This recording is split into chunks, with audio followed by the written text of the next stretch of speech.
Bismillahirrahmanirrahim. Assalamu alaikum. Today we will be doing the tumors of non-dendritic cell origin, non-Langerhans cells. So we have studied about the Langerhans cells tumors, and then we came towards the non-dendritic cell origin of tumor, which was the commonest one, and that was hemophagocytic lymphohistiocytosis. And then we said that there is another category of non-Langerhans cell tumors, which are further classified as dendritic and non-dendritic. So we have covered the dendritic part, and now we will be doing non-dendritic part of this non-Langerhans cells tumors. And we have also studied that broadly, they are classified on the basis of their clinical pattern into the disorders with mainly skin involvement, with or without a systemic component. And the second one is systemic involvement, in which disorders in which skin may be involved, but the systemic component predominates.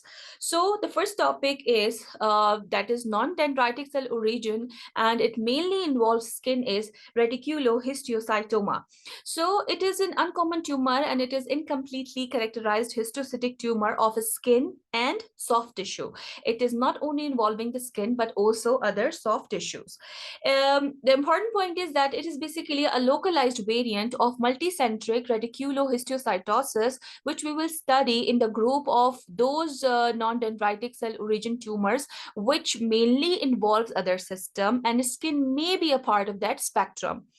So this is a localized variant of multicentric reticulohistiocytosis, and reticulohistiocytoma is the one which mainly involves the skin. All right. In this, the lesions are less than 1 centimeter in diameter, and they present as papules or dome-shaped nodules. They are common in young adult males. And if we see the pathology, इसमें ये होता है कि there are nodules of large epithelioid histiocytes with abundant glassy eosinophilic cytoplasm extending from the papillary dermis to the mid-dermis, associated with lymphoid cells and occasionally neutrophils. इसमें जो हमारे पास stains positive आएंगे, markers जो हैं, these are CD68, CD163 और generally CD1A और S100 negative होते हैं, जो कि Langerhans cell histiocytosis के markers हैं, and we are just repeating it again and again. लेकिन हम एक और चीज भी non-Langerhans cell tumors में पढ़ रहे थे कि there is presence of 13A factor, लेकिन इसमें जो है 13A factor की जो presence है, that is variable, it may or may not be present. Treatment में we do the surgical excision और कोई recurrence नहीं देखी गई. अब हम आ जाते हैं familial C blue histiocytosis की तरफ. Familial C blue histiocytosis is a very interesting histiocytosis कि इसके नेम के अंदर ही इसकी सारी जो है ना पैथोफिजियोलॉजी और इसके क्लिनिकल प्रेजेंटेशन लाई करता है. इसमें ये है बेसिकली इट्स अ हिस्टोसाइटोसिस. अब फेमिलियल है तो फेमिलियल में क्या होगा कि इनहेरिटेड एब्नॉर्मेलिटी है, और ये इनहेरिटेड एब्नॉर्मेलिटी होती लिपिड मेटाबॉलिज्म की है. उस लिपिड मेटाबॉलिज्म की इनहेरिटेड एब्नॉर्मेलिटी की वजह से कैरेक्टरिस्टिक हिस्टोसिटिक सेल्स आपको मिलते हैं बोन मैरो में और दूसरे टिश्यूज में. इन हिस्टोसिटिक सेल्स की क्या कैरेक्टरिस्टिक फाइंडिंग्स होती हैं कि जब हम मे ग्रोनवाल्ड स्टेन करते हैं, वो क्या करता है कि हिस्टोसाइट्स में मौजूद साइटोप्लाज्मिक ग्रैन्यूल्स को एक डीप अज्यूर ब्लू कलर देता है, जिसकी वजह से इसको नेम दिया गया है sea blue histiocytosis, because of the staining specialized stain that is used which stains azure blue these cytoplasmic granules which are present in the histiocyte, and hence the name familial C blue histocytosis. जो सी blue हिस्टोसाइटोसिस है, इसमें हमने बताया कि it is basically disorder of the lipid metabolism, और जिसमें आपके पास example इन्होंने दी हुई है नेमन-पिक डिजीज की. इसकी एपिडेमियोलॉजी की तरफ अगर हम आए तो यंग एडल्टहुड में ये कॉमन है, हेपेटोस्प्लेनोमेगाली भी इसमें होती है, और थ्रोम्बोसाइटोपिनिया भी होता है, प्लेटलेट काउंट भी कम होगा.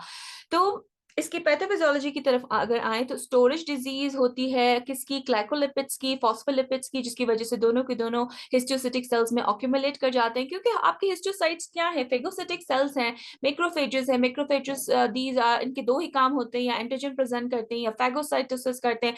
तो जो फेगोसिटिक सेल्स हैं तो वो कुछ भी कचरा होगा बॉडी में, उसको they will just for phagocytize and they will try to digest it, तो similarly जो भी excessive amount of phospholipid glycolipid होती है, this accumulate in the histiocytic cells, और जो histiocytic are the part of the reticuloendothelial system जिसमें bone marrow, liver, spleen आता है, और जिसकी वजह से वहां पर इस तरह के histiocytic cells की accumulation हो जाती है। पैथोलॉजी की तरफ अगर हम आए तो ये इसमें क्या होगा, आपको माइक्रोनोड्यूलर इन्फिल्ट्रेट्स मिलेंगे लार्ज मोनोमॉर्फस हिस्टोसाइट्स के, जिनमें साइटोप्लाज्मिक वैक्यूल्स और ग्रेन्यूल्स होंगे, जिस ग्रेन्यूल्स को हमने कहा कि वो येलो ब्राउन होंगे विद एचएनई स्टेन, और डार्क ब्लू होंगे जिम्सा से, और सी ब्लू होंगे विद मे ग्रूनवाल्ड स्टेनिंग से। जेनेटिक्स में ये ऑटोसोमल रिसेसिव डिसऑर्डर है। क्लिनिकल फीचर्स में हमने कहा कि स्किन के साथ साथ दूसरे सॉफ्ट टिश्यूज को भी इन्वॉल्व करता है, तो उसमें skin, lungs, GI, nervous system involve होगा। स्किन में आपको क्या इन्वॉल्वमेंट मिलेगी, पैची और इरेगुलर ब्राउनिश ग्रे पिगमेंटेशन मिलेगी। इसके अलावा नोड्यूल्स मिलेंगे फेस पर, अपर चेस्ट पर, शोल्डर्स पर, और इनकी वजह से डिसफिगरमेंट भी हो सकती है, ठीक है।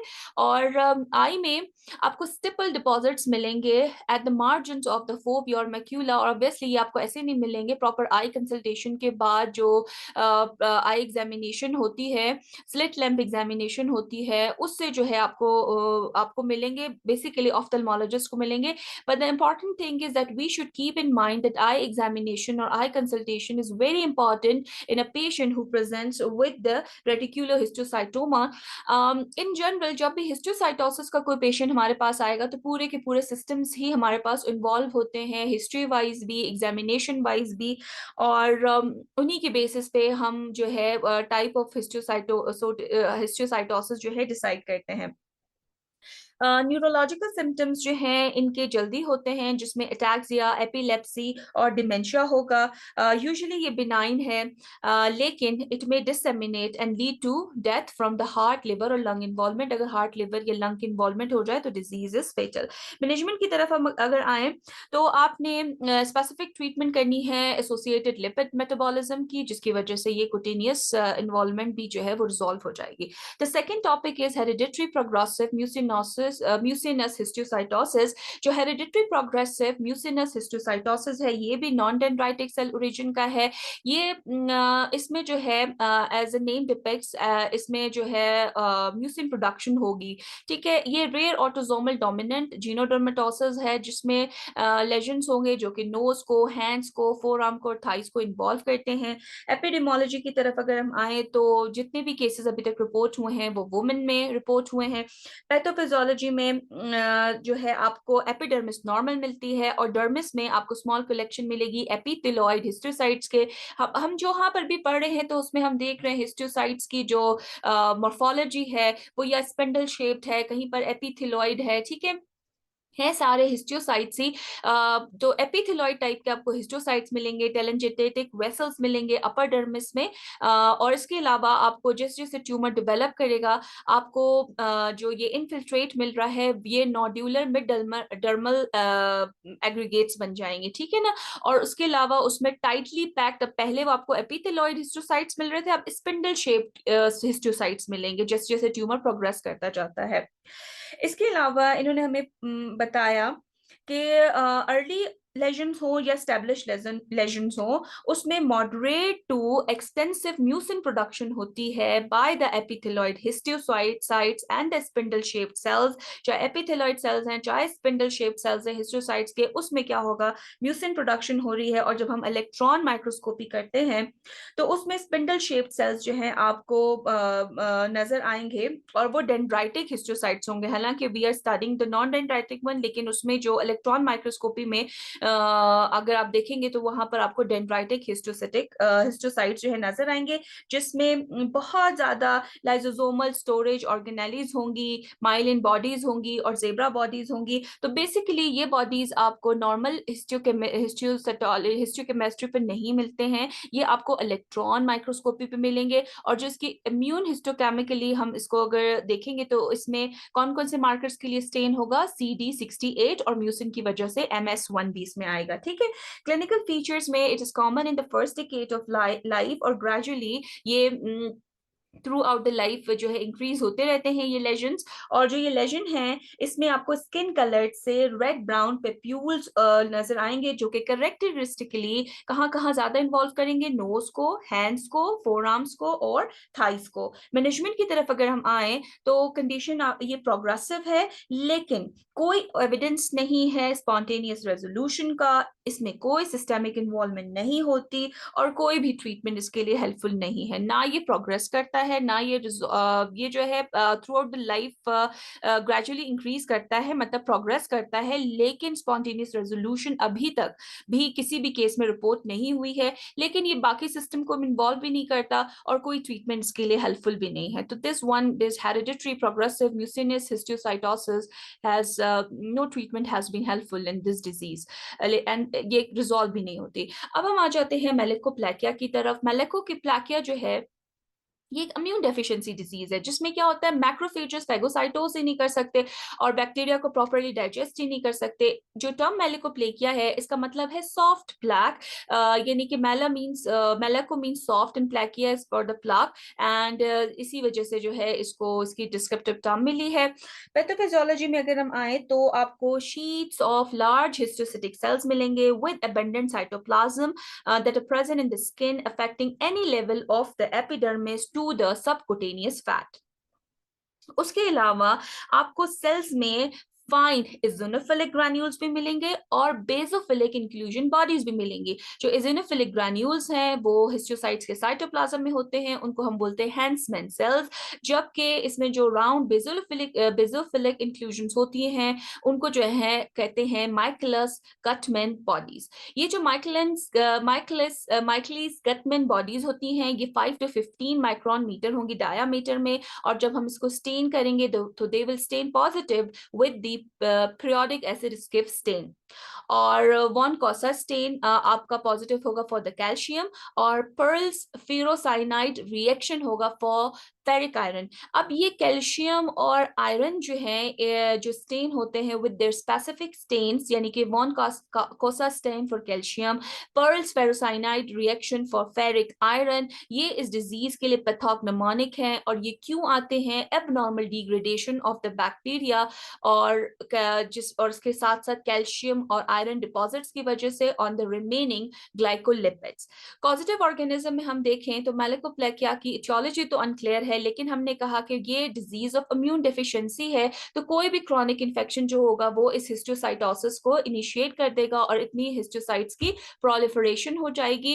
और ये हिस्टोसाइट्स जो है बैक्टीरिया को फेगोसाइटोस तो कर लेते हैं, लेकिन उसको प्रॉपर्ली डिग्रेड नहीं कर पाते, और उसी वो जो है आपकी abnormal degradation of the bacteria और इसके अलावा कैल्शियम आयरन जो ऑक्यूमुलेट हो जाते हैं, तो ये आपको इजिनोफिलिक और बेसोफिलिक इंक्लूजन बॉडीज मिलती हैं और इजिनोफिलिक ग्रैन्यूल्स मिलते हैं which stain positive with the stains that are mentioned in this paragraph. तो कॉजेटिव में क्या है, कॉमन एसोसिएटेड ऑर्गेनिज्म में ई कोलाई है, प्रोटियस स्पीशीज है, माइकोबैक्टीरियम ट्यूबरकुलोसिस है और इसके अलावा स्टेफिलोकोकस ओरियस है।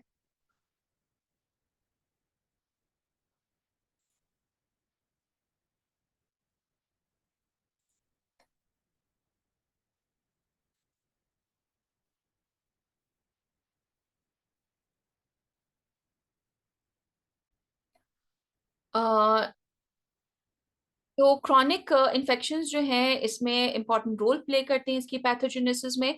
और जो कॉमन एसोसिएटेड ऑर्गेनिजम्स हैं वो कौन कौन से हैं, E coli, Proteus species, Mycobacterium tuberculosis और स्टेफिलोकोकस ओरियस। क्योंकि स्टेट ऑफ इम्यून डेफिशिएंसी है, ठीक है, जैसे कि बताया गया, तो इसीलिए एबनॉर्मल डिग्रेडेशन होगी बैक्टीरिया की, जिसकी वजह से ये हिस्टोसाइटोसिस होगी। कौन सी वाली, मेलिकोप्लेकिया। इसकी प्रेजेंटेशन अगर हम देखें तो ज्यादातर ये अफेक्ट करता है यूरिनरी एंड गैस्ट्रोइंटेस्टाइनल ट्रैक को, जिसके कुटेनियस लेजन्स है वो नॉन स्पेसिफिक होते हैं। तो स्टेट ऑफ इम्यून डेफिशिएंसी है, इसमें आपको draining abscesses, sinuses, ulcers, fluctuant masses और इसके अलावा isolated tendon nodules, grouped papules, ये सब इसमें रिपोर्ट हुए हैं। म्यूकस मेम्ब्रेन्स भी इफेक्ट होंगी, जिसमें टंग और सर्विक्स दोनों इन्वॉल्व हैं। जनरली हम देखें तो ये भी एक इसमें पॉइंट है कि जब अगर मेलेकोप्लेकिया की प्रेजेंटेशन साइनसेस और ड्रेनिंग एब्सेसिस की फॉर्म में होती है, तो जहाँ कहीं पर हम हाइड्रोएडेनाइटिस सेपरेटिवा या स्क्रोफिलोडर्मा रखते हैं, तो उन साइट्स पे हमें ये वाला हिस्टोसाइटोसिस भी सोचना चाहिए। तो ब्रॉडली हिस्टोसाइटोसिस की कोई ना कोई फॉर्म किसी न किसी की डिफरेंशियल में आ रही होती है, इसी वजह से it's a very important topic. अगर डिजीज कोर्स और प्रोग्नोसिस की बात करें तो बिनाइन सेल्फ लिमिटिंग। मैनेजमेंट में इसमें सर्जिकल एक्सेशन हम करते हैं, ठीक है। इसके अलावा आप ज़्यादा इम्यून डिफिशिएंसी है, इन्फेक्शन, क्रॉनिक इन्फेक्शन की वजह से है, तो आप इसमें एंटीबायोटिक्स यूज करेंगे ताकि एसोसिएटेड इन्फेक्शन जो है ट्रीट हो जाए। इसके अलावा इन्होंने कहा कि जो क्योर रेट्स हैं वो सर्जिकल एक्सेशन के साथ ज्यादा हैं। जब इन्होंने सिंपल एंटीबायोटिक थेरेपी दी, उसमें जो उसकी निस्बत एंटीबायोटिक थेरेपी की निस्बत सर्जिकल एक्सेशन के जो है हायर क्योर रेट्स हैं। और जब एंटीबायोटिक की बात करें तो क्यूनलोन्स जो है सबसे ज्यादा इसमें हेल्पफुल होती हैं। Then the topic is necrobiotic xanthogranuloma. Necrobiotic xanthogranuloma एक rare multi system histiocytic disease है। इससे पहले जो हमने एसोसिएशन पढ़ी थी हिस्टोसाइटोसिस की with haematological malignant condition, that was diffuse plane xanthomatosis, लेकिन वो कौन से सेल रीजन थे? That were dendritic cell region. अब ये जो है नॉन डेंड्राइटिक सेल रीजन में हमारे पास एक टाइप आ रही है नेक्रोबायोटिक ज़ेंथोग्रानुलोमा, जिसकी भी एसोसिएशन हेमेटोलॉजिकल मैलिग्नेंट कंडीशंस के साथ है। लेकिन अपीयरेंस डिफरेंट, अपीयरेंस जो है उसकी इन दोनों की जो है डिफरेंट है। उसकी जब हम क्लिनिकल प्रेजेंटेशन देख रहे थे तो हमने देखा था कि वो एक प्लाक लाइक ज़ेंथोमेटस जो है ना स्किन लेजन होती है। अच्छा, वो भी किसी भी साइट को इन्वॉल्व कर सकती है, उसमें भी आईलिड्स, नेक और अपर ट्रंक था। अब अगर हम इसमें देखें नेक्रोबायोटिक ज़ेंथोग्रानुलोमा में, तो इसकी जो एपिडेमियोलॉजी है इसमें that is only about 100 cases जो है दे हैव बीन रिपोर्टेड। और पैथोफिजियोलॉजी में इसकी दो जो है ना हाइपोथेसिस है। एक तो ये कहते हैं कि आपके पास क्या होते हैं, जो एक्सेसिव पैराप्रोटीन्स हैं वो ऑटो बॉडीज की, ऑटो एंटीबॉडीज की तरह काम करते हैं, और वो क्या कराते हैं, वो फाइब्रोब्लास्ट की प्रोलिफरेशन कराते हैं, जिसकी वजह से मैक्रोफेजेस की डिपोजिशन स्टार्ट हो जाती है। मैक्रोफेजेस बेसिकली वही हिस्टोसाइट्स की डिपोजिशन या प्रोलिफरेशन स्टार्ट हो जाती है।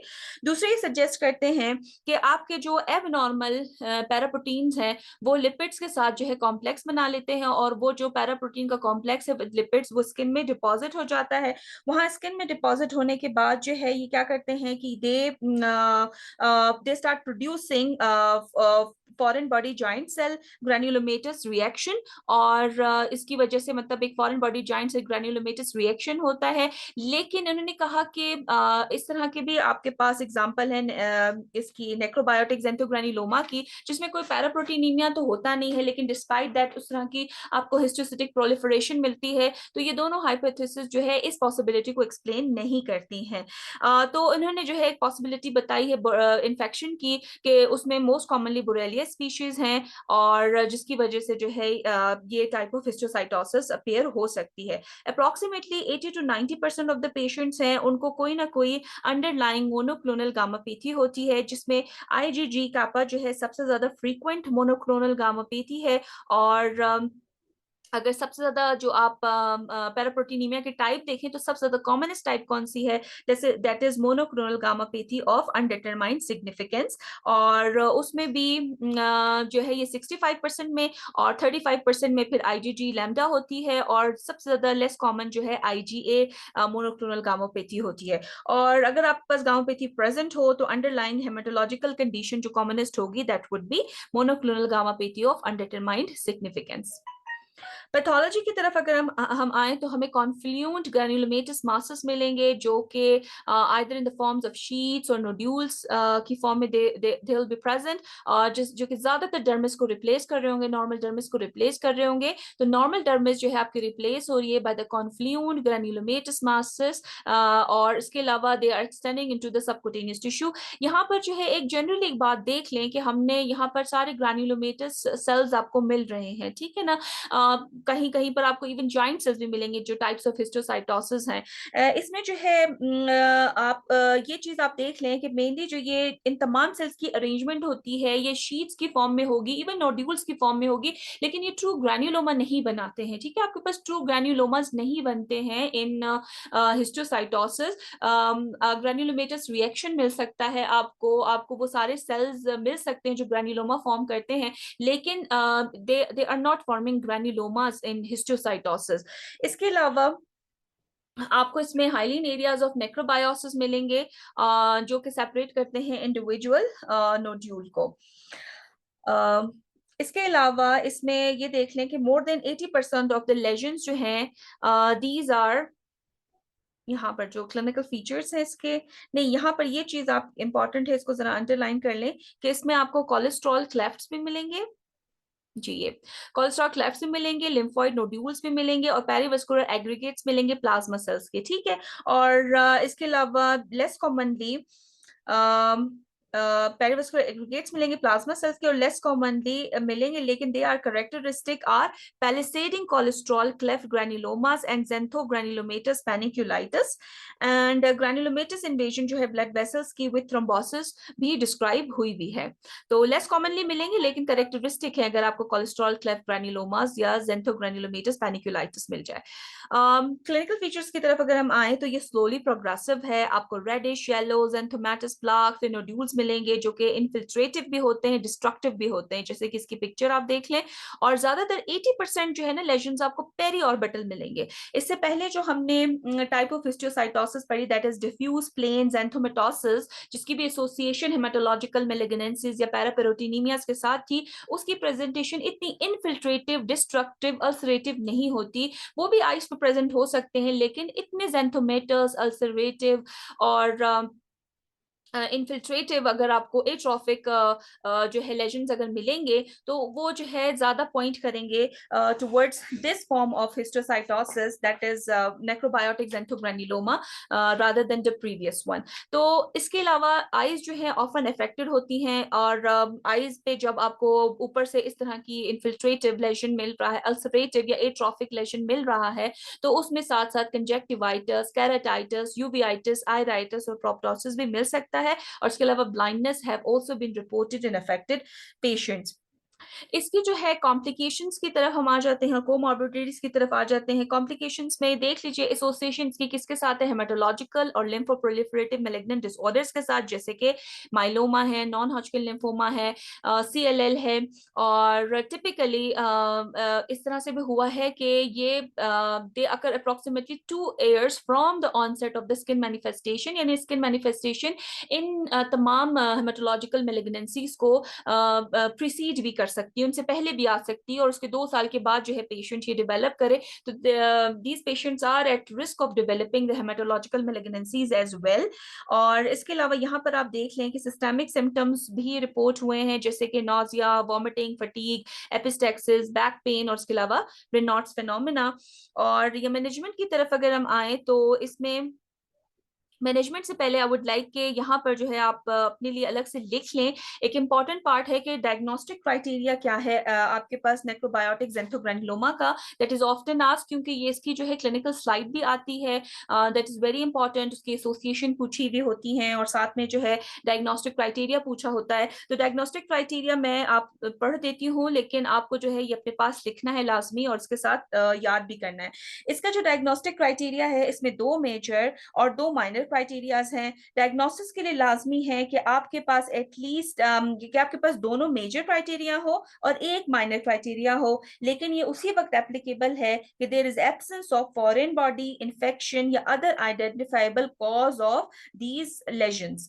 तो डायग्नोस्टिक क्राइटेरिया में जो मेजर क्राइटेरिया है उसमें सबसे पहले क्या है, कुटेनियस पेप्यूल्स या प्लाक्स आपको मिले या फिर नोड्यूल्स आपको मिले that are most often yellow और orange in colour and they are histopathology में अगर हम देखें तो फीचर्स इसकी क्या है कि उसमें आपको पैलिसेडिंग ग्रैन्युलोमेटस और लिम्फो प्लाज्मासिटिक इन्फिल्ट्रेट मिलेंगे विद जोन्स ऑफ नेक्रोबायोसिस और कैरेक्टरिस्टिक फीचर जो है that are variably present is incredible cholesterol cleft, जो कि इसकी पैथोलॉजी में भी बात हुई, ठीक है। तो कोलेस्ट्रॉल क्लेफ्ट आपको मिलेंगे करेक्टरिस्टिकली, या फिर आपको जॉइंट सेल्स मिलेंगे जो जिसमें आपके पास ट्यूटोन सेल या बॉडीज आ सकती हैं। उसके बाद जो माइनर क्राइटेरिया है उसमें भी दो क्राइटेरियाज हैं। एक ये है कि पैराप्रोटीनीमिया होगा जो कि ज्यादातर आईजीजी कापा वाला होगा, प्लाज्मा सेल डिस्क्रेजियाज मिलेंगे, या फिर आपको दूसरे एसोसिएटेड लिम्फोप्रोलिफरेटिव डिसऑर्डर मिलेंगे, यानी कि कोई भी एसोसिएटेड आपको पैराप्रोटीनीमिया या लिम्फोप्रोलिफरेटिव डिसऑर्डर मिलेगा। और दूसरा क्राइटेरिया माइनर ये है कि उस लेजन की जो कुटेनियस लेजन है इसकी पेरीऑर्बिटल डिस्ट्रीब्यूशन होगी। तो मेजर क्राइटेरिया क्या हो गया, आपको कुटेनियस प्लाक येलो या ऑरेंज कलर के मिल रहे हैं, और हिस्टोपैथोलॉजिकल फीचर्स जो यहाँ रूक्स में भी डिस्कस हुए कैरेक्टरिस्टिकली वो आपको मिल रहे हैं। माइनर में ये है कि एसोसिएटेड पैराप्रोटीनीमिया आपको मिल गया विद या फिर जो है प्लाज्मा डिस्क्रेजियाज या कोई भी लिम्फोप्रोलिफरेटिव डिसऑर्डर मिल गया। और जो आपकी कुटेनियस लेजन है, सेकंड क्राइटेरिया माइनर ये है कि जो कुटेनियस लेजन है उनकी डिस्ट्रीब्यूशन पेरीऑर्बिटल होगी। Now we come towards the management of this disease. What is the management of necrobiotic xanthogranuloma? The management is treatment आप अंडरलाइंग डिजीज की करेंगे, तो treatment is generally directed to the associated paraproteinaemia, जिसमें alkylating agents आप use करेंगे, ठीक है। उसमें मेल्फिलान है विद और विदाउट प्रेडनिसोलोन। इसके अलावा intralesional corticosteroid, high dose systemic steroids, chlorambucil, interferon alpha, cyclophosphamide और मीथोट्रेक्सेट भी आप यूज करते हैं, और हाइड्रोक्सीक्लोरोक्विन विद एंड एजाथायोप्रिन। अच्छा जी, उसके अलावा जहां पर cytotoxic drugs are not helpful, cytotoxic drugs जो हैं दे हैव फेल्ड, तो आप प्लाज्माफेरेसिस कर सकते हैं। और मीनवाइल रेडियोथेरेपी जो है अगर आई इन्वॉल्व है तो वहां पर आपको जो है हेल्पफुल होगी। जो कुटेनियस डिजीज है, अच्छा ये जो सारी अभी ट्रीटमेंट है, obviously we are not going to start it ourself. If we suspect a patient, if a patient present to us with necrobiotic xanthogranuloma, we should keep in mind that there is a possibility of some underlying paraproteinemia, and we have to investigate the patient for that. And afterwards, if we have any suspicion, we need to have a proper consultation with the heme oncologist or oncology department, which is further going to provide this medication, this chemotherapy to the malignancy. But हमारे लिए as a dermatologist ये चीज important है कि इस skin manifestation के साथ अगर कोई patient आता है, we should not miss the associated conditions and the complications in the coming future that patient can develop. So we can arrange proper follow-up for the patient, and we have to screen the patient for this underlying complication as well. Being a dermatologist, अगर हम देखें तो cutaneous disease हम successfully treat कर सकते हैं with carbon dioxide laser with no evidence of relapse after 12 months. और 2 patients को इन्होंने जो है आईवी इम्यून ग्लोबुलिन के साथ भी ट्रीट किया है, और एक सिंगल केस रिपोर्ट है जिसमें उन्होंने क्या दिया, उन्होंने कॉम्बिनेशन ऑफ थैलेडमाइड दिया 2 साल तक, और साथ में जो है पल्स डेक्सामेथासोन दी 9 मंथ्स तक, तो उसमें भी जो है इनको लॉन्ग टर्म रिमिशन मिली थी। Now we come towards a very important topic, though it is rare, but it's a very important topic, that is multicentric reticulohistiocytosis. और इस multicentric reticulohistiocytosis के साथ जो है हम स्टार्ट कर रहे हैं वो डिसऑर्डर स्किन के, वो डिसऑर्डर्स कुटेनियस हिस्टोसाइटोसिस के नॉन डेंड्राइटिक वन, जिसमें स्किन में भी इन्वॉल्व लेकिन दूसरे सिस्टेमिक कंपोनेंट जो है वो प्रीडोमिनेंट करते हैं। मल्टीसेंट्रिक रेटिकुलोहिस्टोसाइटोसिस के साथ अगर आप इधर ब्रैकेट में जो है अर्थराइटिस भी लिख लें तो सही होगा कि आपको जहन में ये चीज रहे कि जब भी हिस्टोसाइटोसिस की फाइंडिंग्स के साथ अगर अर्थराइटिस एक प्रीडोमिनेंट फीचर है, तो you should keep in mind the diagnosis of multicentric reticulohistiocytosis, और you should keep this differential in your mind. तो ये जो है rare non Langerhans cell histiocytotic disorder है that is characterized by association of specific nodular skin lesions and destructive arthritis. इसमें आपके पास destructive arthritis होता है, destructive arthropathy होती है। तो रूमेटोलॉजी जो है, रूमेटोलॉजी की इन्वॉल्वमेंट अगर किस कुटेनियस इन्वॉल्वमेंट के साथ आ रही है, जैसे कि हमने बताया है कि जो कुटेनियस हिस्टोसाइटोसिस है उसकी भी जो है वेरिड प्रेजेंटेशन होती है, लेकिन इसमें आपको specific nodular skin lesion lesions मिलेंगे जिसको आप रोमाटाइड नोड्यूल्स वगैरह के साथ भी कंफ्यूज कर सकते हैं, कैल्सिनोसिस क्यूटिस है या दूसरे नोड्यूल्स जो बाकी रोमाटोलॉजिकल डिजीजेस में आते हैं। तो इसीलिए आपको स्किन नोड्यूल्स के साथ अगर ज्वाइंट इन्वॉल्वमेंट मिल रही है तो this is a very important differential in that case. ये जो है एक रेयर मल्टी सिस्टम डिसऑर्डर है जिसमें कुटेनियस और म्यूकोजल इन्वॉल्वमेंट होती है, और उसके साथ साथ क्या चीज इंपॉर्टेंट है, डिस्ट्रक्टिव आर्थ्रोपैथी। इसको बिल्कुल स्टार आप लगा लें कि डिस्ट्रक्टिव आर्थ्रोपैथी जो है आपको मल्टीसेंट्रिक रेटिक्यूलोहिस्टोसाइटोसिस में ना भूले। जो ये आर्थ्रोपैथी है ये इवन प्रिसीड करती है नोड्यूलर स्किन इन्वॉल्वमेंट को और म्यूकोजल इन्फिल्ट्रेशन को, और इसमें देखा गया है कि 28% ऑफ द पेशेंट्स जो हैं उनको कोई एसोसिएटेड इंटरनल मेलिग्नेंसी भी थी।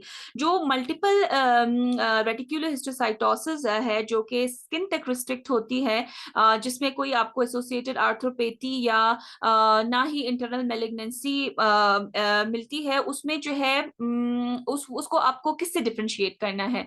इन्होंने कहा है कि other organs जो है they may be involved in about 28% of the patients they have associated internal malignancy, लेकिन इसको this must be differentiated from solitary या multiple reticulohistiocytomas that are restricted to the skin with neither associated arthropathy or nor internal malignancy। तो इसकी ये वाली जो जिसमें simple skin involvement है, कोई आपको रोमाटोलॉजिकल इन्वॉल्वमेंट नहीं मिल रही, तो उसकी इस फॉर्म को तो आपने जो है सॉलिटरी या मल्टीपल रेटिकुलोहिस्टोसाइटोमा से डिफरेंशिएट करना है। लेकिन इसकी जो डिफरेंशिएशन है from fibroblastic rheumatism which can also present with destructive polyarthritis और स्किन लेजन, तो यानी कि जो फाइब्रोब्लास्टिक रूमेटिज्म है उसमें भी आपको स्किन लेजन्स भी मिलेंगे, आपको डिस्ट्रक्टिव पॉलीआर्थराइटिस भी मिलेगी। तो अब जो है आप इसको कैसे डिफरेंशिएट करेंगे।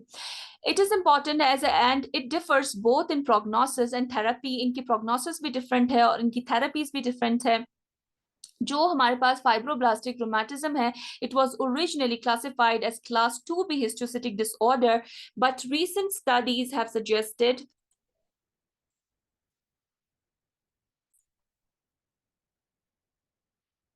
जो फाइब्रोब्लास्टिक रूमेटिज्म है इसको तो ये फर्दर अभी डिस्कस नहीं करेंगे, लेकिन इस वजह से भी नहीं करेंगे क्योंकि इनिशियली ये कंसिडर किया जाता था कि ये कोई हिस्टोसिटिक डिसऑर्डर है, लेकिन recent studies में they have suggested कि जो FR है ये more properly it belongs to the fibroblastic disorder rather than histocytic।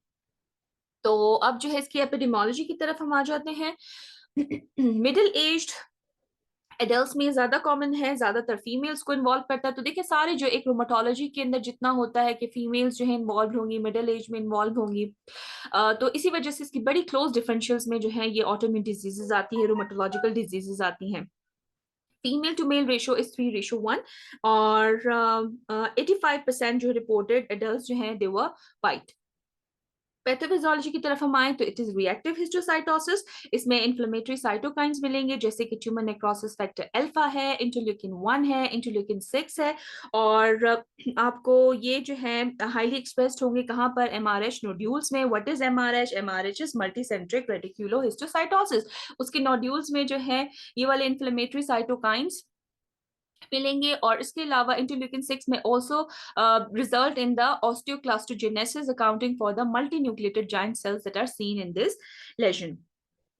अब इसकी पैथोलॉजी की तरफ आ जाए तो करेक्टरिस्टिक पैथोलॉजिकल पिक्चर कैसी होती है, आपको स्किन और म्यूकस मेम्ब्रेन की इन्फिल्ट्रेशन मिलेगी by mono and multinucleated giant cells with voluminous ground glass cytoplasm, ये जैसे कि आप फिगर में देख रहे हैं, ठीक है। अच्छा, अर्ली लेजन में आपको प्रीडोमिनेंट इन्फिल्ट्रेटिंग जो सेल्स मिलेंगे वो हिस्टोसाइट्स होंगे, लिम्फोसाइट्स होंगे और एसिनोफिल्स होंगे with few joint cells, but the joint cell infiltrate quickly follows, ठीक है। जॉइंट सेल्स जो हैं ये जो है लार्ज होते हैं, 100 micrometre in diameter with 1 to 20 nuclei which may be distributed randomly at the periphery और इन द सेंटर। ये जो सेल्स होते हैं ये PAS पॉजिटिव हैं, और इसके अलावा जो है इसमें डायस्टेज रेजिस्टेंट मटेरियल होता है and variable amounts of lipid and free और एस्टेरिफाइड कोलेस्ट्रॉल, ठीक है। ओल्डर लेजन्स में फाइब्रोसिस मिलेगी। फाइब्रोसिस वैसे भी क्रॉनिक ओल्डर लेजन्स में आती है, और अगर ये फाइब्रोसिस स्टार्ट हो जाए तो it usually signals to the regression of the lesion कि ये लेजन जो है भी रिग्रेस कर रहा है। with a reduction in the inflammatory cell infiltrate. So obviously जब लेजन जो है रिग्रेस करेगा तो इन्फ्लेमेटरी सेल इन्फिल्ट्रेट कम हो जाएंगे. अल्ट्रा स्ट्रक्चरल स्टडी हम करें तो हमें टाइप 4 कोलेजन इंक्लूजन्स मिलते हैं आपको इसमें. ठीक है, आपको टाइप 4 कोलेजन इंक्लूजन्स मिलेंगे इन मल्टीसेंट्रिक रेटिक्यूलो हिस्टियोसाइटोसिस MRH. ये जो इंक्लूजन्स हैं ये इंट्रासाइटोप्लाज्मिक भी होती हैं, एक्स्ट्रासाइटोप्लाज्मिक भी होती हैं, और ये इंक्लूजन जो है यूजुअली आपको लिम्फोहिस्टोसिटिक न्यूप्लाज्म से मिलती हैं, सजेस्टिंग कि जो आपका मल्टीसेंट्रिक रेटिक्यूलो हिस्टियोसाइटोसिस है ये proliferative rather than inflammatory disorder है. यहाँ पर हम आ जाते हैं इसमें. यहाँ पर इन्होंने लिखा हुआ है कि अगर आप इम्यून साइटोकेमिकल स्टडीज करें तो उसमें आपको हिस्टोसिटिक फिनोटाइप मिलेगी सेल्स की which are positive for acid phosphatase, adenosine triphosphatase, lysozyme and alpha 1 antitrypsin. और जो सेल्स हैं they are also positive for vimentin, CD45, CD68, CD11B and HAM56, लेकिन they are negative for CD1, S100, CD34 and factor 13A. S100 और CD1 तो इसीलिए क्योंकि non Langerhans sales हैं, लेकिन इससे पहले हम जितने भी नॉन लैंगरहांस सेल्स पढ़े थे उसमें 13A वाज पॉजिटिव. सिर्फ ये जो इससे पहले हमने पढ़ा कि ये जो आपका जो है नेक्रोबायोटिक जेंटोग्रानुलोमा, सॉरी जो हमने रेटिक्यूलोहिस्टोसाइटोमा पढ़ा कि उसके अंदर जो है इट वाज वेरिएबल. तो अब ये वो जो आपका रेटिक्यूलोहिस्टोसाइटोमा था वो इसी का कुटेनियस वेरिएंट था. तो ये जो मल्टीसेंट्रिक रेटिक्यूलोहिस्टोसाइटोसिस है इसके अंदर तो बिल्कुल जो है ये नेगेटिव है. अच्छा जी, अब जो है CD14 is usually positive in osteoclast like macrophages and negative in true osteoclast. True osteoclast में CD14 आपको नहीं मिलता, लेकिन अब यहाँ पर जो आपको osteoclast मिलेंगे इस लेशन में जहाँ पर बोनी इन्फिल्ट्रेट होगी विद द हिस्टोसाइटोसिस, तो CD14 उन osteoclast में आपको पॉजिटिव मिलेगा. कॉजेटिव ऑर्गेनिज्म कोई इन्फेक्टिव एजेंट नहीं है. इन्होंने कहा कि 33% एक स्टडी हुई थी उसमें 33% ऑफ द पेशेंट जो थे उनको ट्यूबरक्लोसिस का एक्सपोजर था. अब जो है हम यहाँ पर आ जाते हैं इसके क्लिनिकल फीचर्स की तरफ. क्लिनिकल फीचर्स में अगर हम देखें तो ये जो है लिमिटेड होती है ऑफन स्किन, म्यूकोजा और जॉइंट्स तक, लेकिन सिस्टमिक इन्वॉल्वमेंट जो है हार्ट की और दूसरे ऑर्गन्स की डिस्क्राइब्ड हुई है. वैसे भी हम इस कंपोनेंट को पढ़ ही उसमें रहे हैं जिसकी स्किन इन्वॉल्वमेंट कम होती है और सिस्टमिक इन्वॉल्वमेंट ज्यादा होती है. आर्थ्रोपैथी जो है it typically affects the hands, लेकिन दूसरे जॉइंट्स भी इन्वॉल्व हो सकते हैं जैसे कि knees, shoulders, wrist, hips, ankles, feet, elbow, spine and temporomandibular joint. और इसके अलावा ये जो है it often remits spontaneously 15 to 50% of the cases में. एंड जो है आपके पास म्यूटिलेटिंग ऑस्टियोआर्थ्रोपैथी होती है. सॉरी, ये जो है रिजॉल्व स्पॉन्टेनियसली कर जाता है, लेकिन 15 to 50% ऑफ द केसेस में ये प्रोग्रेस करता है टू म्यूटिलेटिंग ऑस्टियोआर्थ्रोपैथी और इसकी वजह से डिसेबलिंग डिफॉर्मिटीज भी होती है. जैसे आपको बिल्कुल वो म्यूटिलेटिंग अर्थराइटिस मिलता है उसी जैसे जो रूमेटाइड अर्थराइटिस में भी मिलता है, गाउटी अर्थराइटिस में भी मिलता है. ठीक है ना. तो अच्छा, in 20% of the cases skin nodules जो है पहले अपेयर होते हैं और while simultaneous skin and joint legends emerge in the reminder. ठीक है, यानी कि 20% ऑफ द केसेस में हो सकता है कि आपके स्किन नोड्यूल्स जो है प्रोसीड करें, लेकिन बाकियों में आपको ये जॉइंट इन्वॉल्वमेंट जब स्टार्ट होती है उसी के साथ ही स्किन इन्वॉल्वमेंट भी मिलती है. क्लासिक स्किन लेजेंड्स जो हैं ये किस तरह के होते हैं? दे आर फर्म, ब्राउन और येलो पप्यूल्स एंड प्लाक. तो येलो जहां पर आ गया तो हिस्टोसाइट्स आपके जहन में आने चाहिए. ठीक है, प्रीडोमिनेंटली अफेक्ट करते हैं एक्सटेंसिव सरफेस को, particularly on the hands and four arms. और इसके जो स्कैल्प, फेस, स्कैल्प, हैंड्स और ईयर्स हैं ये भी इफेक्ट होते हैं, और लोअर ट्रंक भी है, लेग्स भी है, लेकिन वो रेयर है. अच्छा, इसको आप मार्क कर लें कि कॉरल बीड लाइक लेजेंड्स जो हैं it may occur around the nail folds which may result in the nail dystrophy. Coral bead like lesions वो भी आपको अराउंड द नेल्स मिलेंगे और नेल डिस्ट्रॉफी करेंगे. स्किन लेशंस जो है मतलब मुख्तलिफ साइज के आपको मिलेंगे और वो रियली अल्सरेट भी कर सकते हैं. जो लार्ज नोड्यूलर लेशंस हैं ये जो है in proximity to the affected joints and cystic swellings of the tendon sheaths में आकर. तो मतलब वेरिएबल साइज के स्मॉल नोड्यूल्स भी मिल सकते हैं आपको, लार्ज नोड्यूल्स भी मिल सकते हैं बिल्कुल near the tendon sheets. 25% of जो पेशेंट्स हैं वो कंप्लेन करते हैं प्रूराइटिस की, that is associated with the skin lesions. और इसके अलावा इसमें 50% ऑफ द पेशेंट्स जो हैं उनमें आपको म्यूकोजल इन्वॉल्वमेंट मिलेगी करेक्टरिस्टिकली लिप्स की, टंग की, और लेकिन ये माउथ, गिंगिवा और जिंजिवा और फेरिंग्स और लेरिंग्स और स्टेरा को भी इन्वॉल्व कर सकता है। कॉम्प्लिकेशंस और कोमॉर्बिडिटीज की तरफ आ जाते हैं तो तकरीबन 15% ऑफ द पेशेंट जो हैं उनमें एसोसिएटेड ऑटोइम्यून डिजीज होती है, जैसे कि एसएलई हो गई, डायबिटीज, शॉग्रेन सिंड्रोम, जबकि 20% ऑफ द जो पेशेंट्स हैं उनमें कोई एसोसिएटेड इंटरनल मैलिग्नेंसी होती है। तो autoimmune disease and internal malignancy दोनों के साथ की एसोसिएशन है। कॉमनेस्ट इंटरनल मैलिग्नेंसी की जब हम बात करें तो ये आप देख लें कि सॉलिड ऑर्गन मैलिग्नेंसी के ज्यादा चांसेस होते हैं, जैसे कि जिसमें कॉमनेस्ट आपके पास gastric, ovarian, breast and uterine carcinomas है, माइलोमा, मेलानोमा और इसके अलावा लिम्फोमास भी हैं। ठीक है, अच्छा जी, अब इसकी डिजीज कोर्स और प्रोग्नोसिस की तरफ आ जाते हैं। तो डिजीज कोर्स एंड प्रोग्नोसिस में इसकी प्रोग्नोसिस अच्छी है,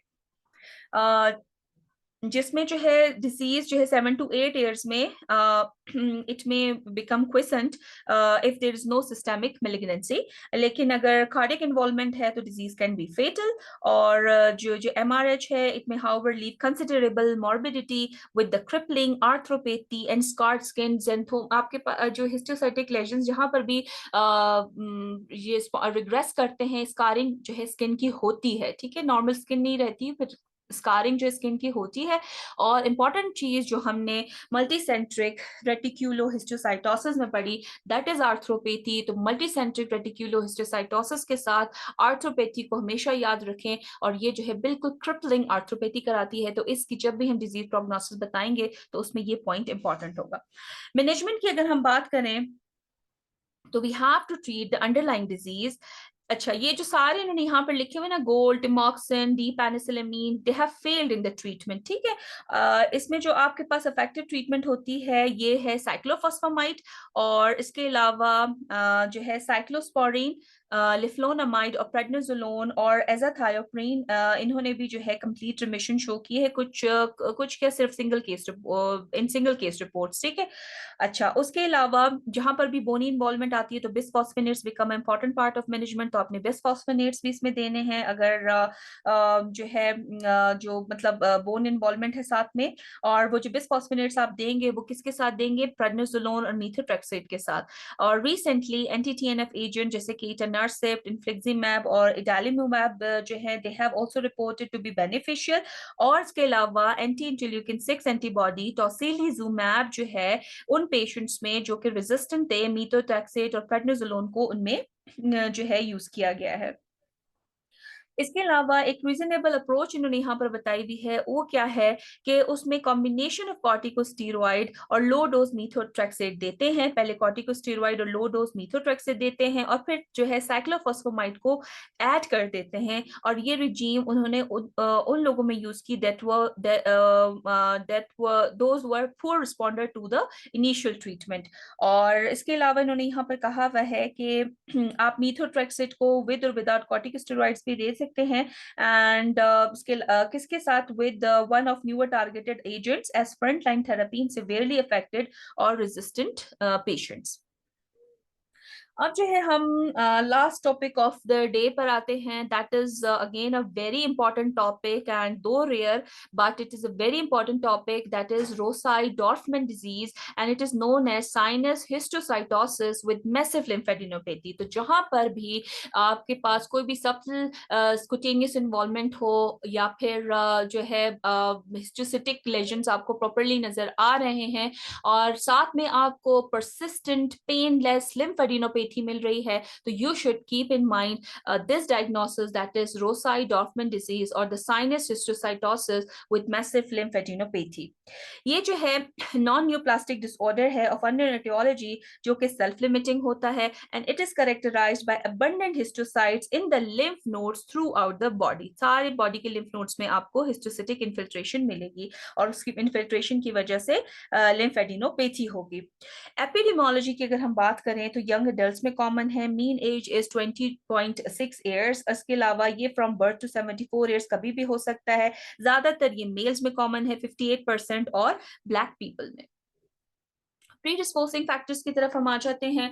तो इसमें जो है ये पोस्टुलेट किया गया है कि इन्फेक्शियस या मैलिग्नेंट प्रोसेस जो है they result in aberrant activation of the macrophage system. आपका मैक्रोफेज सिस्टम एक्टिवेट हो जाता है ड्यू टू एनी इन्फेक्शन या मैलिग्नेंट प्रोसेस, जिसकी वजह से बहुत सारे साइटोकाइन रिलीज होते हैं मैक्रोफेज से और टी सेल से, और there is increase incidence of autoimmune disorder such as autoimmune haemolytic anaemia. ठीक है, ऑटोइम्यून हेमोलाइटिक एनीमिया भी आपको इस डिजीज में मिल सकता है along with lymphadenopathy, and various rheumatological disorders have been reported. Pathology में अगर हम देखें तो लिम्फ नोड्स में आपको मैसिव साइनस इन्फिल्ट्रेशन मिलेगी लार्ज हिस्टोसाइट की, और इन हिस्टोसाइट्स के साथ और कौन से सेल्स होंगे, बाकी आपके पास लिम्फोसाइट्स भी होंगे, प्लाज्मा सेल्स भी होंगे। ठीक है ना, आपके पास बी एंड टी लिम्फोसाइट्स भी आ गए।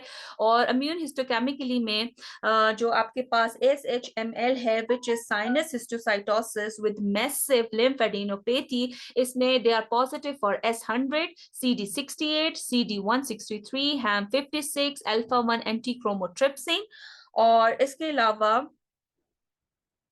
And alpha 1 antitrypsin. लेकिन they are negative for CD1A। CD1A आपके पास लैंगरहांस सेल का स्पेसिफिकली मार्कर था, हालांकि this is positive for S100, लेकिन जो CD1A हमने पढ़ा है कि this is very sensitive and specific for Langerhans cells, इसको लैंगरिन भी बोलते हैं। ठीक है, वो मार्कर है तो वो नेगेटिव होगा, लेकिन बाकी सारे जो है इसमें ये S100, CD68 ये और 163 और HAM56 और अल्फा 1 एंटी काइमोट्रिप्सिन जो है इसमें पॉजिटिव आएंगे।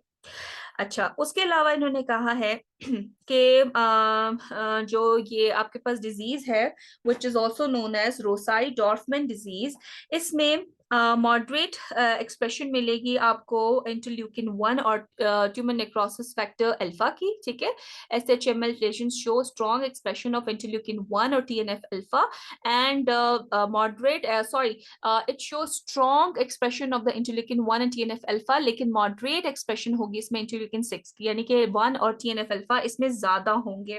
इसके अलावा जो हॉल मार्क है इस डिजीज का वो है कि इसमें एम्पेरिपोलेसिस होती है। What is emperipolesis? Phagocytosis of intact leukocytes, particularly lymphocytes. यहाँ पर जो है आप देखें तो यहाँ पर भी जो है इस फिनोमेना को इन्होंने बोला है कि यहाँ जो लिम्फ नोड है, lymph node in skin appearance is highlighted at a low power magnification, और जो रोसाई डॉर्फमैन हिस्टोसाइट्स हैं they have very abundant water clear cytoplasm and 1 or 2 large hyperchromatic nuclei, और एम्पेरिपोलेसिस जो है इंटैक्ट लिम्फोसाइट्स की is notable in the cytoplasm. मतलब आपको ये जो सेल्स हैं इनके अंदर जो है लिम्फोसाइट्स, मतलब सेल के अंदर एक और सेल आपको नजर आएगा, तो this is M.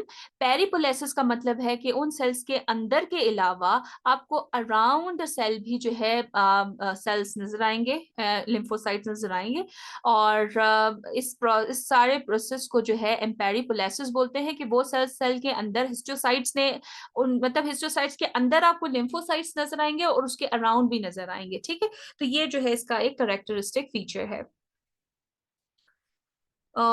Here they have इसको मार्क कर लें कि there is a hallmark of SHML is presence of एम्पेरिपोलेसिस और फेगोसाइटोसिस। अच्छा जी, और ये जो है एक्सप्रेस करते हैं S100 को। इसके अलावा आपको स्किन में डेंस अपर डर्मल हिस्टोसिटिक इन्फिल्ट्रेशन मिलेंगी और उसमें मल्टी न्यूक्लियर जाइंट सेल्स भी मिलेंगे, प्लाज्मा सेल्स भी मिलेंगे, और एम्पेरिपोलेसिस जो है वो स्किन में लेस प्रोमिनेंट होती है और लिम्फ नोड्स में जो है ज्यादा होगी। क्लिनिकल फीचर्स की अगर हम बात करें तो आपको बायलेटरल पेनलेस सर्वाइकल एडिनोपैथी मिलेगी, और systemic symptoms like fever, malaise, night sweats, weight loss, बिल्कुल एक हेमेटोलॉजिकल मैलिग्नेंसी की तरह या कोई भी जो कनेक्टिव टिश्यू डिसऑर्डर है उसकी तरह आपको ये या क्रॉनिक इन्फेक्शन जो है जो कि सारी की सारी जो है आपको लिम्फ एडिनोपैथी के साथ प्रेजेंट कर सकते हैं। तो इन सब के इन सब बातों के ऊपर एम्फेसाइज करने का मकसद ये है कि ये एक ऐसी डिजीज है जो कि आपके माइंड में आनी चाहिए whenever you see a patient with painless lymphadenopathy along with all these systemic symptoms जो कि किसी भी हेमेटोलॉजिकल मैलिग्नेंसी के या रूमेटोलॉजिकल डिसऑर्डर के हो सकते हैं। इसके अलावा आपको लिम्फ नोड्स पूरी बॉडी के इसमें इन्वॉल्व होते हैं, एक्सिलरी, मीडियस्टाइनल, इंग्वाइनल, ये सब इन्वॉल्व हो सकते हैं। आपको एक्स्ट्रा नोडल इन्वॉल्वमेंट भी इसमें डिस्क्राइब हुई है तकरीबन 43% ऑफ द पेशेंट में। और इसके अलावा skin represents the most common extra nodal site, तो लिम्फ नोड्स के बाद सेकंड नंबर पे सबसे ज्यादा कॉमन इन्वॉल्वमेंट जो है कुटीनियस है। क्लिनिकल वेरिएंट्स में वही वाली बात रिपीट हुई है कि most common extra nodal site जो है एक्स्ट्रा नोडल साइट स्किन है, और बाज़ औक़ात आपको लिम्फेडिनोपैथी नहीं मिले और isolated skin involvement 50% of the patients में मिल सकती है। और जो स्किन लेजन्स होंगे किस कलर के होंगे, हम जितने भी हिस्टोसिटिक लेजन्स पढ़ते आ रहे हैं उसमें yellow colour is very important, इसीलिए कोई भी चीज आपको ज़ेंथोमास या ज़ेंथेलाज़मस की तरह लगे तो वहां पर कुटेनियस हिस्टोसाइटोसिस जो है आपने लाजमी जहन में रखना है। और लेकिन ये वायलेशियस और पर्पल भी हो सकते हैं, मैक्यूलर इरिथमा, पेप्यूल्स, नोड्यूल्स, इसके अलावा infiltrated plaques, they have also been reported. और scaling is often present और telangiectasis may be observed. Skin lesions जो हैं ये कहीं पर भी हो सकते हैं और किसी स्पेसिफिक साइट की प्रीडायलेक्शन नहीं है। हम कॉम्प्लिकेशन से कोमॉर्बिडिटीज की तरफ आते हैं, तो इसमें हम देखते हैं कि lung, urogenital tract, breast, gastrointestinal tract, liver और पैंक्रियाज भी जो है एक्स्ट्रा नोडल साइट्स हैं और ये इन्वॉल्व हो सकती हैं। तो अकॉर्डिंगली आपको हेपेटोमेगाली, स्प्लीनोमेगाली भी मिल सकती है। हेड और नेक इन्वॉल्वमेंट मिलेगी आपको तकरीबन 22% ऑफ द पेशेंट्स में, जिसमें नेजल कैविटी और पैराटिड ग्लैंड्स जो है कॉमनेस्ट साइट है। अब अगर आप इस पॉइंट पे देखें तो इसका मतलब ये हुआ कि अपार्ट फ्रॉम द लिम्फेडिनोपैथी आपको पैराटिड ग्लैंड इनलार्जमेंट के साथ भी पेशेंट आ सकता है, ठीक है। तो इन तमाम जो इसके माइनर पॉइंट्स हैं इन सबको आपने जहन में रखते हुए आप अगर कोई शॉर्ट केस परफॉर्म करते हैं या आपका कोई लॉन्ग केस आ जाता है या एग्जाम को छोड़ के वैसे जनरली पेशेंट आपके पास आता है, तो आपने ये चीजों को जो है जहन में लाजमी रखना है।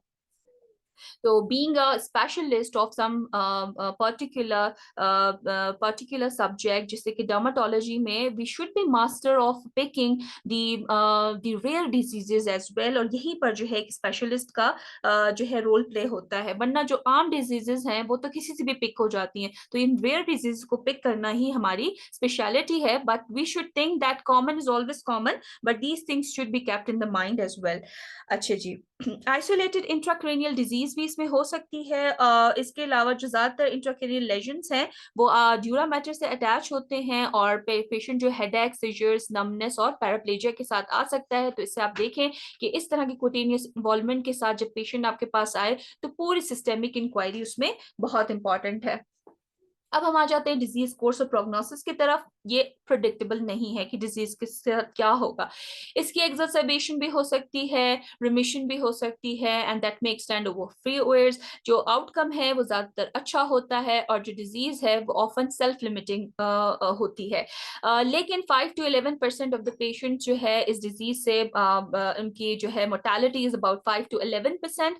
और जो पेशेंट्स जो हैं जिनको अंडरलाइन कोई भी इम्यूनोलॉजिकल एबनॉर्मेलिटी होगी इस डिजीज के ऑनसेट से पहले या जिस वक्त हम डिजीज डायग्नोस कर रहे हैं उस दौरान, तो उसकी प्रोग्नोसिस अच्छी नहीं है।